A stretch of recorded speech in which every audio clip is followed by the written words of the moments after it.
The Disability and Business Technical Assistance Centers welcome you to the Disability Law Lowdown ASL podcast series, Show 15, 911 Emergency Calls, Part 1. Communication has changed a lot.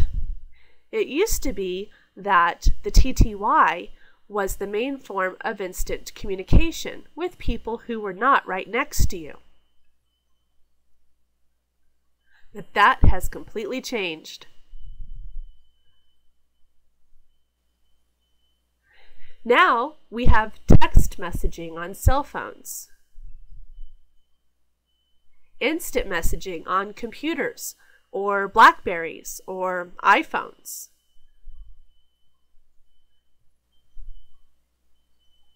chatting with video webcams or talking on video phones or through video relay services. We have all kinds of options. Do you ever use a TTY anymore? Not many people do. But there are a few reasons that you might want to. Keep it handy in an emergency. In any kind of emergency in which you need to call 911 from your home, it can work in different ways, depending on how you make the call. If you call 911 on a regular landline TTY,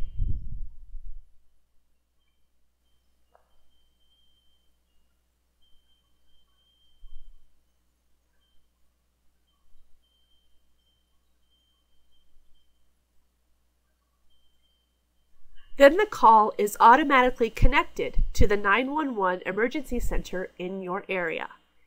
And the operator's display screen shows your address and phone number.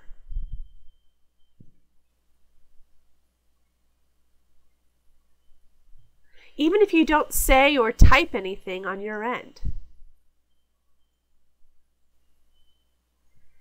If you call 911 on an internet phone line, sometimes called Voice over Internet Protocol or VoIP,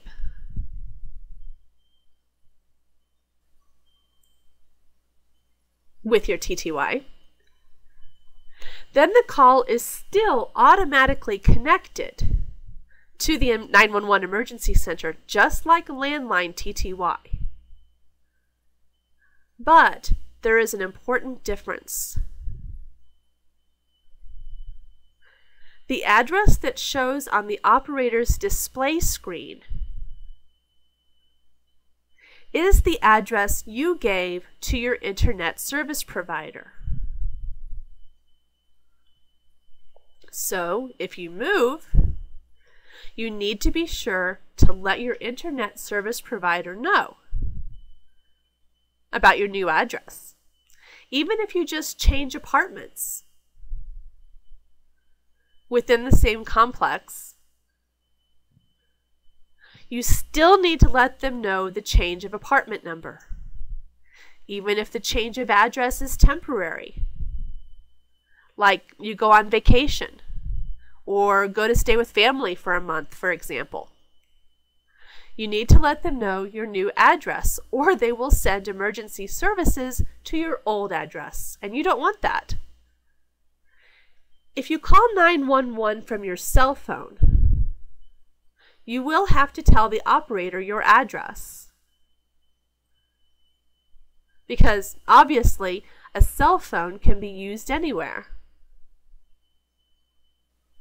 And although a lot of phones can be tracked by location, most 911 services are not set up to figure out your location that way.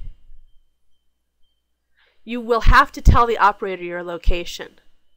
If you call 911 through relay, that will work, of course. But communication will be slower, since it has to go through a relay operator. Also, when you call through relay, you have to give your address so that the communication assistant can call the 911 emergency service center that serves your location. That's true whether you use traditional relay, video relay service, VRS, or Internet Protocol Relay, IP.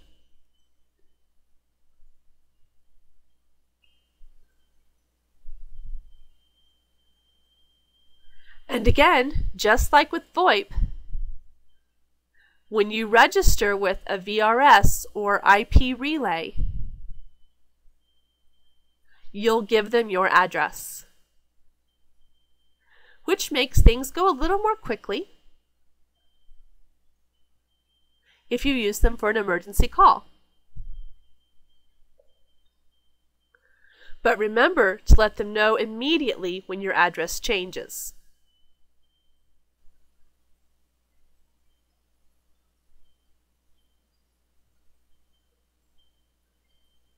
Want to know more? I hope you enjoyed watching this ASL video podcast. You can subscribe to the podcast so you never miss an episode. You can subscribe for free through iTunes or by going to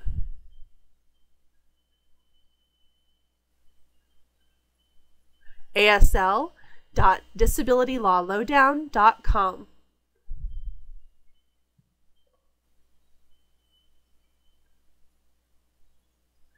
The Disability Law Lowdown is sponsored by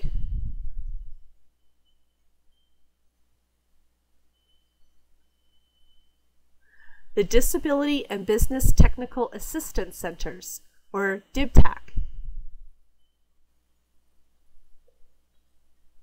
a network of 10 ADA centers around the country.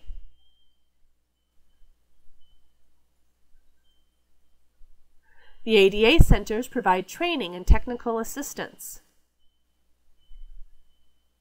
on the Americans with Disabilities Act and other disability-related laws. If you have questions or would like more information, you can call us at 1-800-949-4232, and that's voice or TTY. The ADA centers are supported by a grant from NIDR.